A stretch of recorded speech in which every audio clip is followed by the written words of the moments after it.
Are you fluent in the language of leadership? In this video presentation, George Walther shares how we can make leadership our primary business language and project a more positive self-image to people. George Walther is an international expert in helping people to use the power of communication to achieve sales, service, and business results. He's the author of several popular books, including Power Talking and Upside Down Marketing. And he's one of the most sought-after platform speakers in the world. Listen as George Walther discusses projecting a more positive self-image.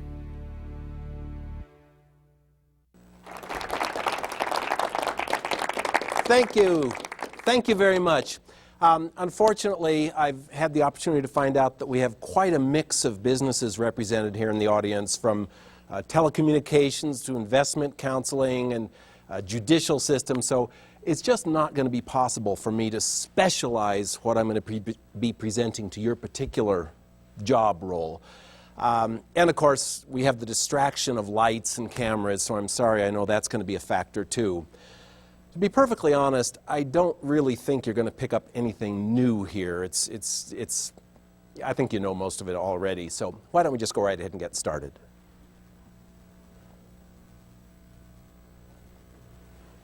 Let's try that again.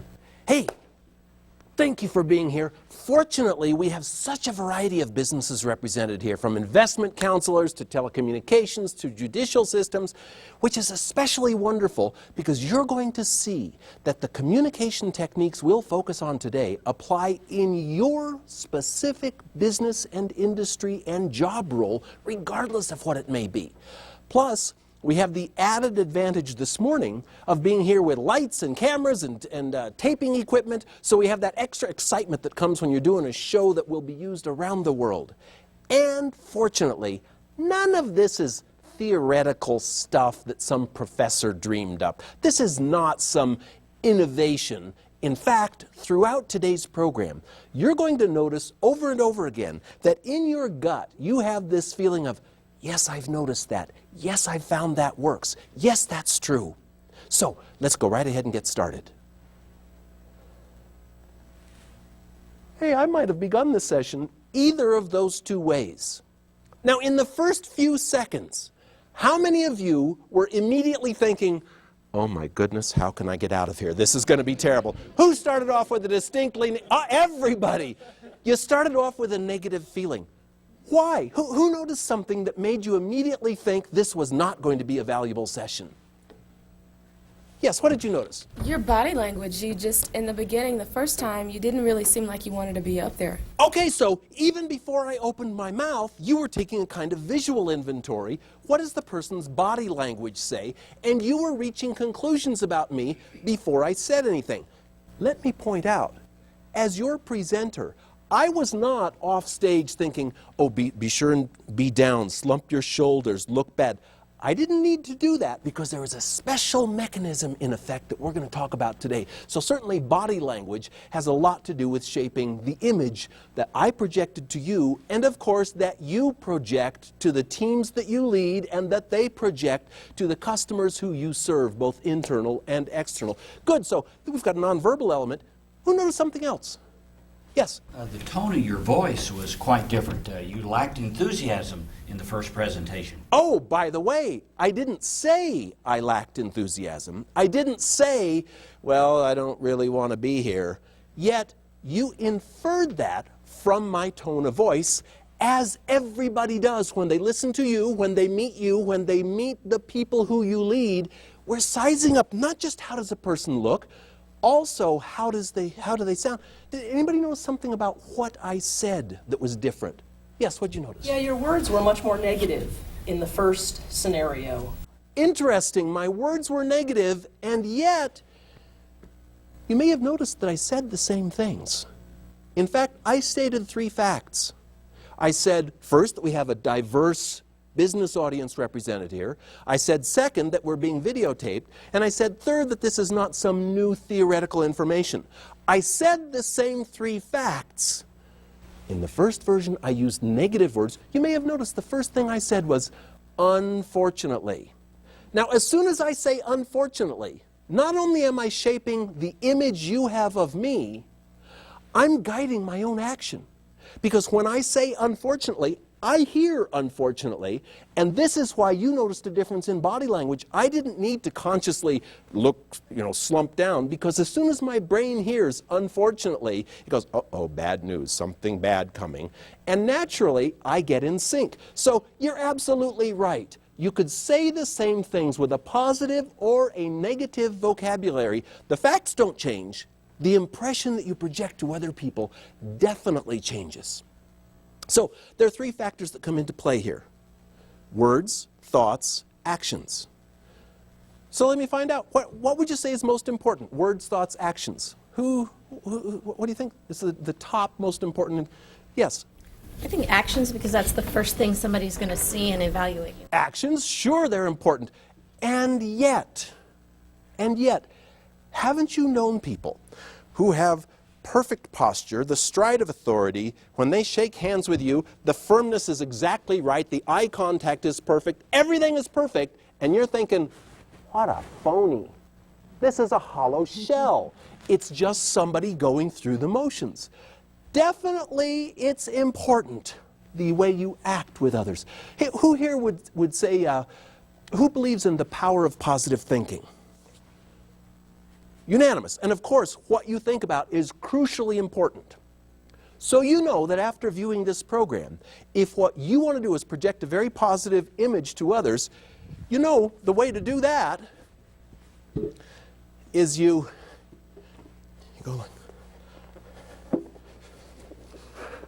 okay, I'm thinking really positive. Come on, where's the positive image? You know it would be absurd to say, I'm going to think really positively. That'll do the job. It would be absurd to say, I'm going to have just the right posture, just the right motions. That's going to do the job. It would be equally absurd to say, I'm going to have just the right vocabulary. Because the fact is, what you think about, what you do, and what you say all influence each other. In today's program, our focus is going to be on the specific words and phrases all of us use every day in our interactions with the teams we lead, with customers, those of us who have direct customer contact, and with ourselves. So our focus is language. Now, why that's important? As a leader, as a manager, it's critically important. Well, of course, selfishly it's important because we all want to see our careers progress. We want within our organizations to be recognized as outstanding leaders. And while people do see our actions and hear our tone of voice, they're particularly paying attention to our verbal manner of expressing ourselves. It's also very important because we set the tone for the teams we lead. The people who are our direct reports take cues from the way we interact with them verbally. And it's also critically important because ultimately the bottom line is that we want to thrive in organizations that are themselves thriving. Well, our businesses do well when they project positive images to others. So by us, as leaders and managers, using a positive vocabulary and a positive language, we inspire those who are led by us to do the same, and that's the image that we spread to the world. So great, we'll focus on verbal contacts today. Hey, would you do an experiment with me? Let me do this. I'm sure that many of you came in here and immediately looked for either somebody who you've known previously or perhaps worked with, or at the very least, you looked for somebody who seemed friendly and approachable. What I'd like you to do now, if you'd swivel around in your chair, look for somebody close by who you don't know and who you didn't at first choose to sit with. And we're going to do this in teams of 2, please. So will you find one partner, swivel around, it's fine, just face that person so you've got a partner.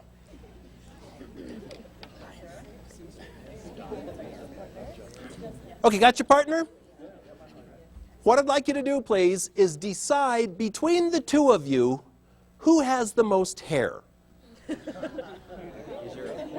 Okay, got that? Now, those of you who have more hair, in just a moment, you're going to have a speaking role. Those of you with less hair, you have a really important job. what I want you to do is focus intently on what your partner is about to tell you. You're going to get an important gem of wisdom, and I want to be sure that you don't interrupt, don't let your mind wander, don't say anything. Just focus on what your partner tells you. That's those of you who have less hair. Those of you with more hair, here's your speaking role. When I say go in just a moment, when I say go, I would like those of you who have more hair to face your partner and tell that individual everything you can think of to say about your personal, all-time, absolute favorite dessert item. Not yet, not yet. So when I say go, you're going to start right in. Tell them what your favorite dessert is, why you like it so much, what are the key ingredients, what childhood memories do you associate with it, where's the best one you ever had, what's the texture, the flavor, the smell. Tell them everything. Those of you with less hair, just listen. One last thing. As you face your partner, I'd like you to please pick up a notepad, place it over your eyes so you're facing your partner but your vision is blocked. Go ahead and do that now. Face your partner. Okay, good. Those of you who have speaking roles, when I say go, you're going to start describing your dessert. Those of you who are the listeners, you're going to pay intense attention to what your partner tells you. Okay, ready? Speakers, go.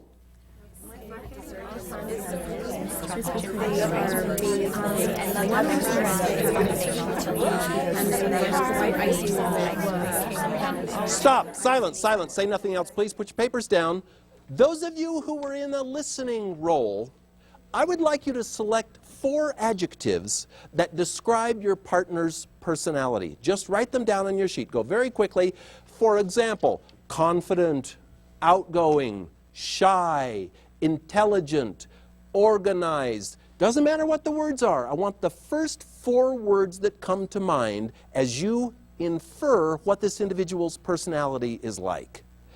Hesitant, emotional, thoughtful. Any adjectives that describe your partner. Do this very quickly. This is not psychoanalysis.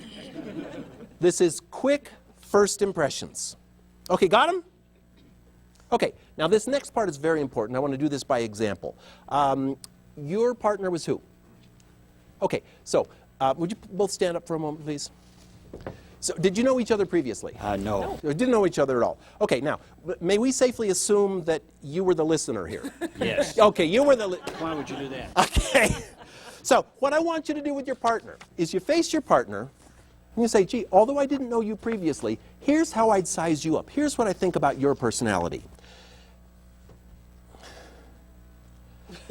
Okay, we better use a hypothetical example here. No, you wrote down good things. You said articulate. Why did you say that your partner was articulate? She was very descriptive of what she had for dessert. So she used specific words, descriptive, and I'm guessing that she also enunciated carefully. When you say someone is articulate, they're usually not slurring with their words. You have down enthusiastic. Why enthusiastic? Well, she seemed to be very excited about that dessert that she had. So, and what was your favorite dessert? A raspberry souffle. So she did not say, raspberry souffle is my favorite dessert. Something about the inflection, her manner of speaking, the way she put herself into it, perfect. Thank you. So what I'd like you to do is go ahead with your partner now, take a couple of minutes and tell your partner why you picked the words you did. Don't just read them off. For each word, say, was it because of their enunciation? Was it their word choice? What was it that gave you that signal? Go right ahead now, please. Okay, beautiful. Let's wrap that up. Let me find out, please. Those of you who were on the listening side, how many of you were successfully able to choose 4 adjectives to describe your partner? Okay, I see about half the hands. Half of you had the assignment. You were able to complete it. How long did you have to get acquainted with this person? How many minutes would you say were invested in this relationship with a relative stranger? How long did that feel? 1 minute. 1 minute. About a minute? That fast? Actually, no. It wasn't a minute. It wasn't 30 seconds. When I said stop, that was 13 seconds. In other words, In less than a quarter of a minute, 3 things happened. 1, you either projected or you perceived a very full image of your partner. If I had said, we're going to take 15 minutes now, choose 4 words, but go on from there, write a little essay about the other person. How many could have picked more than 4 words? Who could have written 4 sentences to describe your partner? Who could have written 4 paragraphs? 4 chapters? First thing that happens is so quickly, in less than a quarter of a minute, you've communicated to the other person what you're all about. It happens in every interaction. When you have a new employee coming in for a job interview, when you interact with somebody in another department, when you have customer contact, they're sizing us up very quickly. 2, not only do you do it quickly, 2, you do it with specific information. You didn't say, well, I just got the feeling that she's enthusiastic. No, you're able to say it's your tone of voice, it's your inflection, it's the way you enunciate your words. So 1, you project an image quickly. 2, it comes from the specific way you communicate. And 3, you controlled it. Ladies and gentlemen, our goal in this session is to identify the specific steps that you can take to ensure that the image you project to those you lead, to the customers they have contact with, that the tone you set for your organization is as positive as possible. In fact, it could start with a single phrase. I'll always remember working with GE, which of course is a giant multinational corporation doing business around the world. There is an answer center, a big phone contact center, where consumers who have purchased products from GE call in with questions.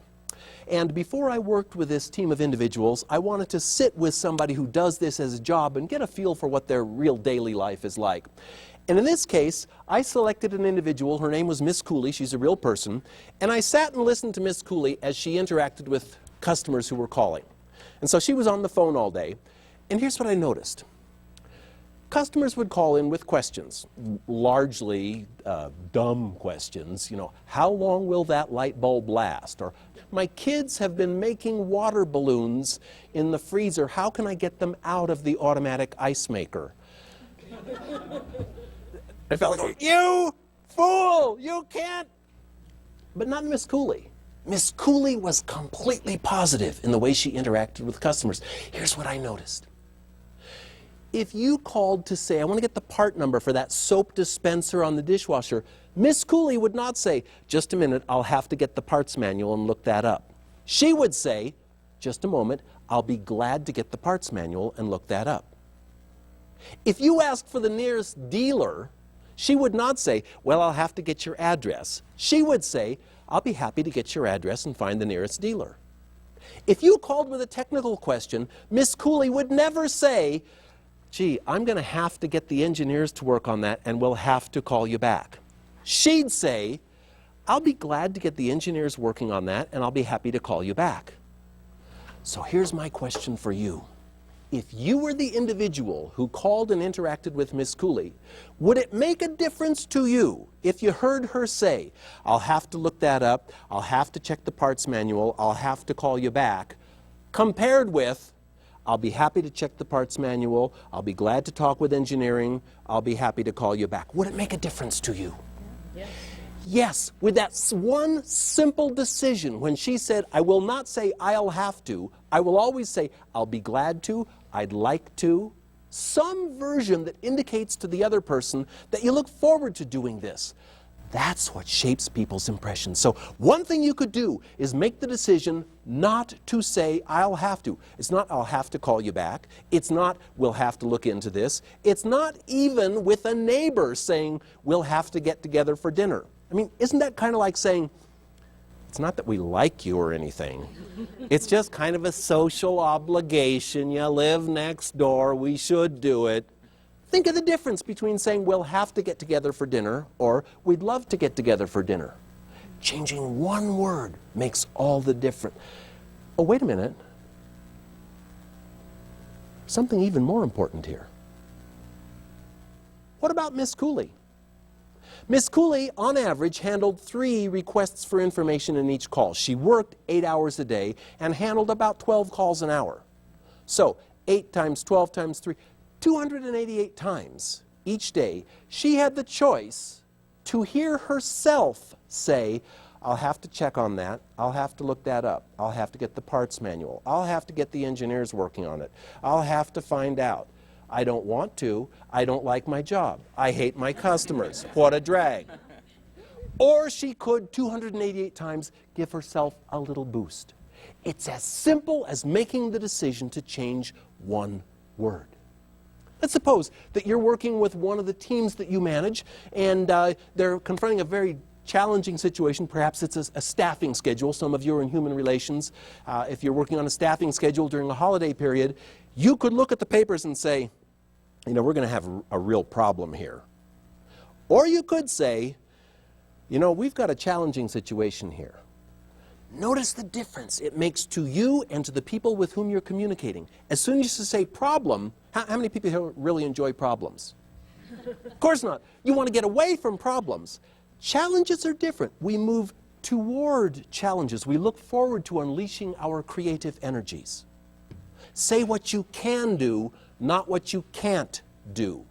Project positive expectations.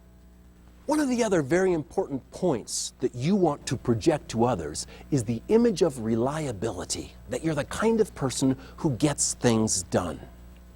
People who say, I'll try, don't count on it. When they say what they should do, that's way different from what they will do. You want to be the kind of people who project the image to others that lets them know you're going to do it. So, power talkers, people who use language in a very positive fashion, eliminate wishy-washy things like, I should try and see if I perhaps might be able to maybe get them in 2 weeks. They in fact say, I will have them for you, but they don't say 2 weeks. Secret is they add a little safety cushion. The difference is the gap between what you expect to happen and what does happen. And who sets those expectations? We do. We set expectations for others. Resist the urge to tell them what you think they're hoping to hear. Don't even say what you think you'll do. Say what you believe you can beat. And that also gives you the little safety cushion that if things don't go exactly the way you planned, you've got a buffer in there. So your aim is to exceed their expectations, outperform their expectations. But even if you don't, even if you fall a little short, you will be within their expectations. Now, I think you'll agree that everything we're touching on here is important in shaping the image that we project to others. But honestly, to tell you the truth, there is one thing that, well, candidly speaking, I think, honestly, okay, what are you thinking right now? When someone says, let me be honest with you, candidly speaking, to tell you the truth, what's going through your mind? Uh-oh. Yeah. Yeah, uh-oh. In fact, don't you think if someone says, let me be honest with you, it's as if they're saying, now, I don't normally do this. Let me tell you the truth. I've been lying up until now. Another characteristic of people who project a positive image is that they recognize that integrity is a 100% deal. All right, so let's bring this together. What you can do now is recognize that every interaction you have with another person, whether it's an employee, a customer, or a member of your senior management team, is like a job interview. They're determining if you're the kind of person who projects the image they want. You can choose to project positive expectations. You can eliminate words like, that's a problem, say challenge instead. You can eliminate, I'll have to, say I'll be glad to. You can eliminate, I'll try, say what you will do. Eliminate, I'd hate to, say what you want to. Eliminate what you can't do, say what you can do. Project positive expectations. You can set expectations in such a way that you are very likely to exceed them. You won't fall short, you may meet them, you'll probably exceed them. And most important of all, is to identify a starting point, to take one specific phrase that you're going to expunge, you're going to purge it, you'll get it out of your vocabulary, And my recommendation for the most versatile place to begin is to get rid of "I'll have to." Always interrupt yourself, catch yourself, and say, "I'll be glad to, I'd like to, I'll be happy to." You can do it. Thank you for putting this to work.